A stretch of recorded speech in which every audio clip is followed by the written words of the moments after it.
Hello friends, welcome to this next video on major theory. So in the last video we have defined what is a Lebesgue measurable set. We have defined what is a Lebesgue measurable set. Okay, and we have defined it like this. Any set E is said to be a Lebesgue measurable set if for every subset A of R we have m star of A is equal to m star of A intersection E plus m star of A intersection E complement. This was the definition of a Lebesgue measurable set which we have given in the last video, right? Now there is not very visual intuition about this definition, but we would like to see whether we are going to the direction, we are actually in the right direction which we want to go or not. So what we were actually doing, we wanted to have a function instead of m star. We had a function m star, and m star has a drawback that it does not satisfy the property of countable additivity which John was looking for. Okay, so m star doesn't satisfy the property of countable additivity. It means that m star of union of ei's I from 1 to infinity is equal to m star of summation of m star I from 1 to infinity of ei's. This thing is not true. This is not true. We have seen this. In fact, whenever we want this property, whenever ei intersection ej is phi, okay, and this is not true for m star, and we want to have another function instead of m star for this, for which this thing is true. And Henry has told John that you have to restrict to your sets. This cannot be true, this property cannot be true for every subset of R. So what we are doing, we are restricting our subsets. We are trying to, this is your power set of R, and we are trying to find a subset of inside this set for which this property countable additivity is true, right?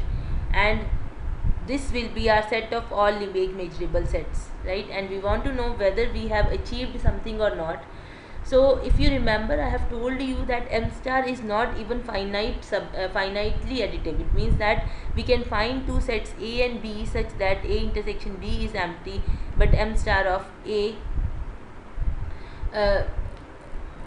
union B is less than m star of A plus m star of B. Okay, I have told you that you can find such sets. Okay, now let us see whether a Lebesgue, if we select instead of A and B, these were the pure subsets of R, if we select Lebesgue measurable subsets of R, it means that initially we were selecting A and B from this whole set. Now if we restrict our A and B from here, so let us see whether we achieve finite additivity or not. We want to achieve this countable additivity, that we will do in the further videos, but today we will see whether we have achieved finite additivity or not. Okay, so let us see. So what we want to know, we have two sets E and F. Suppose I have E and F, two Lebesgue measurable sets such that E intersection F is empty. Okay, this is what I have, and I want to check whether m star of E union F is equal to m star of E plus m star of F or not. Okay, this is what I want to check. So let us do that. So I can write m star of E union F is equal to m star of E union F intersection with E plus m star of E union F intersection with E complement. This I can do because my E is Lebesgue measurable set. So can you see that? Because E is Lebesgue measurable set, so this is any subset of R, say A. Okay, so we have this m star of A is equal to m star of A intersection E plus m star of A intersection E complement. So this is the definition of, this is by the definition of Lebesgue measurable set. Okay, okay. Now what is this? We have E and F are disjoint. It means that we have something like this: E is here and F is here. This is E, this is F. So E union F is this whole area, and its intersection with E is again E. So this is nothing but E. This thing is nothing but E. You can see here. And this is again E union F is whole area, this area covered by both these sets, and then its intersection with E complement is nothing but F. So this is nothing but F. So you get that M star of E union F is equal to M star of E plus M star of F.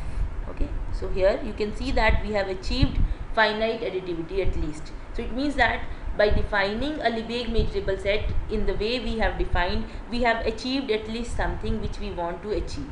Okay, so it's this is just to tell you that we are in the right direction. Okay, we want to achieve the countable additivity, so at least we have achieved the finite additivity. We will achieve the countable additivity as well, that we will see in the next video.